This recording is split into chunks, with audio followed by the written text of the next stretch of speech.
Hi YouTube, this is Professor Jiang. Today is my last day in Beijing.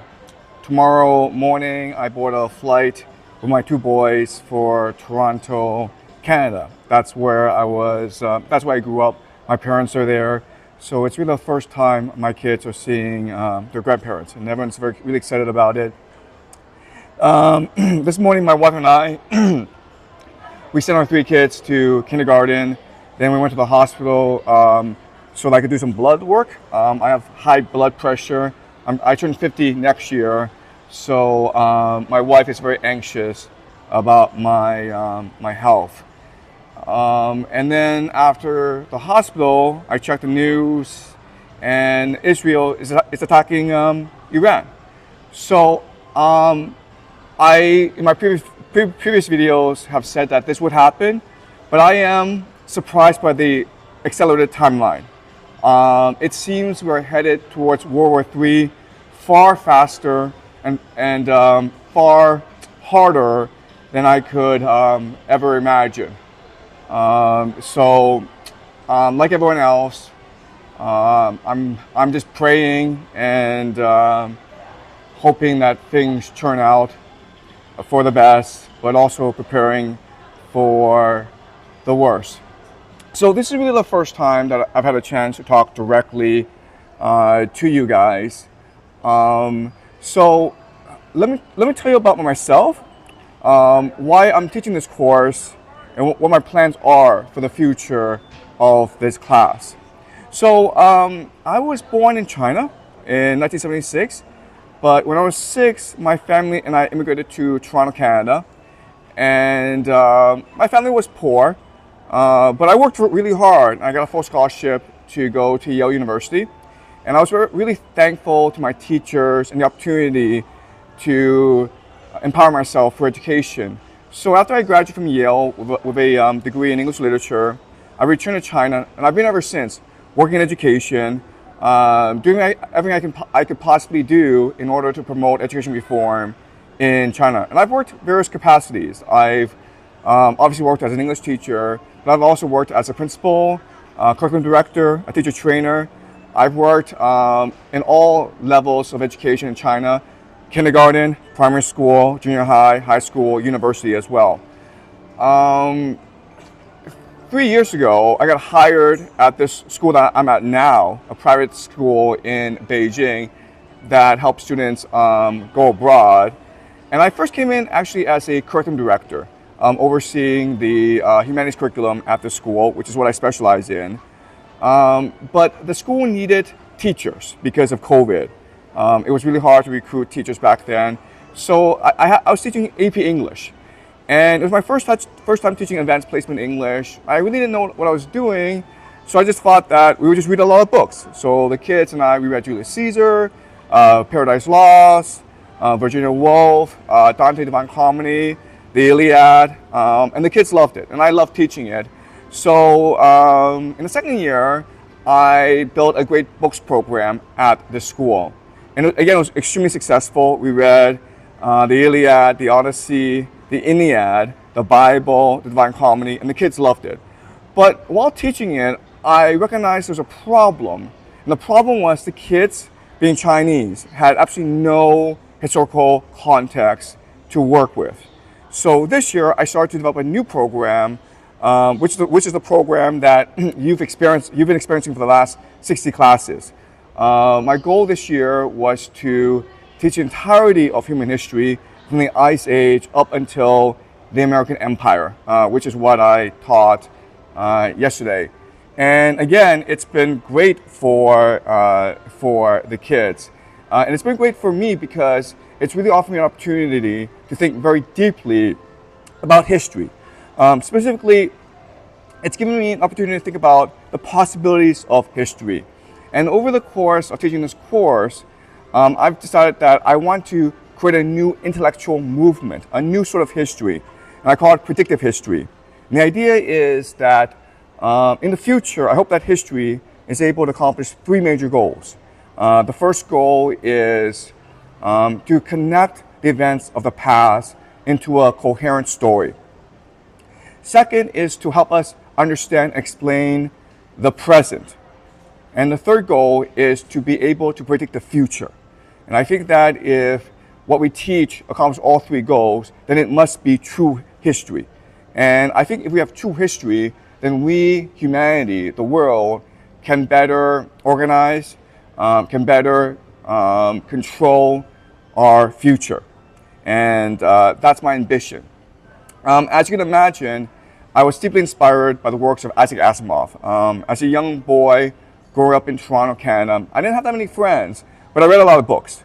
And one of my favorite series was the Foundation series. And in it, Isaac Asimov proposed the idea of psychohistory, which is the idea that we can mathematically model the present and the past so as to predict the future. And that, I think, will be my future ambition moving forward. I want to build the intellectual foundations for the possibility of psychohistory. And that's my long-term thinking. So about this course. So I initially uploaded the classes so that my students can review the lectures, because these are Chinese students and their English is not that great. There were a couple hundred subscribers initially, and everyone was fantastic. I'm so thankful for these initial subscribers because they believed in me, they commented, gave me valuable feedback, and I try to interact with them as much as possible. This past month, something odd happened. My channel just blew up. I went from like 300 subscribers at the beginning of May to about 20,000 as we speak right now. And it's constantly growing. And the feedback has been overwhelmingly positive.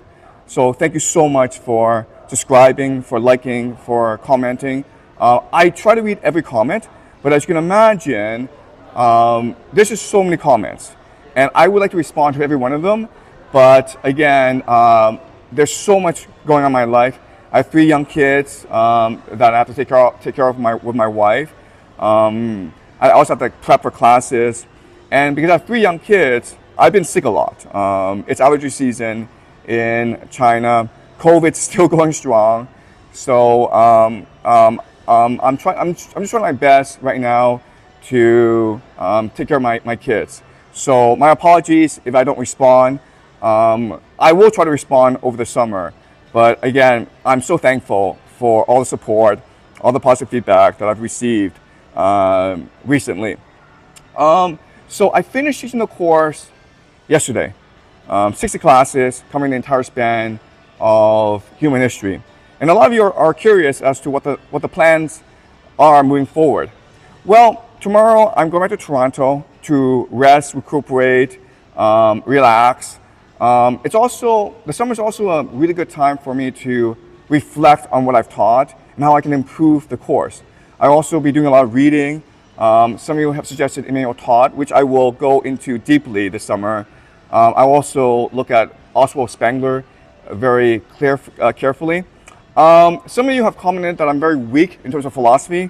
Marx, Hegel, Kant are pretty weak. I'm pretty weak at, and I admit that. So this summer I will try to brush up on my philosophy. I will also need to study economics in depth as well. So Adam Smith and other economists, because that really right now is the weak point in my analysis. I don't have enough classical economics in my background to fully comment on what's happening economically in the world. So that's my plan. When I return to Beijing in mid-August, I'll be teaching a new iteration of this course. So rather than 60 classes, I'll try to cram everything into 30 classes. Now, some of you have bravely watched all 60 classes. I guarantee you, in this new series, you'll be really impressed and you'll really enjoy it. I'm going to add tons of new material, and I'm going to make the themes much more salient, much more coherent, so that you can see the underlying structures of human history much more clearly. Second semester, which starts in February, will be a lot of fun. Second semester, I'll be teaching geopolitics. So what I'll be doing is I'll be looking at current events, trying to analyze why these events are happening, and making predictions about what will happen. The second semester will be a lot of fun.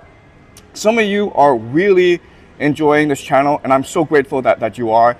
And don't worry, I love being able to teach to a global audience, and I'm going to keep on doing this for as long as I can. Some of you may be curious as to what my long-term ambitions are. Well, as I said, I have 3 kids. I love teaching, and I really want to develop psychohistory to its fullest possibility. So my long-term ambition is actually to set up my own school that specializes in the teaching of the liberal arts, of the humanities, and build the foundations for psychohistory. I want this school to be the best ever, okay? I want this to be like Plato's Academy. I want this to be like the Jedi Temple, where I'm training like the intellectual Jedis of the future. These will be the future intellectuals, the future writers, the future historians of humanity. And I hope that we together, when we build this community, will be able to lead humanity forward. And that's really my ambition. So again, thank you so much for watching my lectures. I'm really thankful. Some of your comments have really made a deep impression on me, and they're going to really help me improve the course for next year. So I promise you that I will offer a much more lean, much more clean, much more enjoyable viewing experience in September. I will also try as best as I can to fix my hair, because I know that's been a concern for a lot of you. Okay, so enjoy your summer. I'm going to engage in a process of deep reflection and deep learning, deep reading this summer, so that in September, in the fall, I can deliver the best quality content I can to everyone. Because I'm so grateful to everyone for watching. Okay, well, that's it for me. Enjoy your summer, and I will see you in mid-August.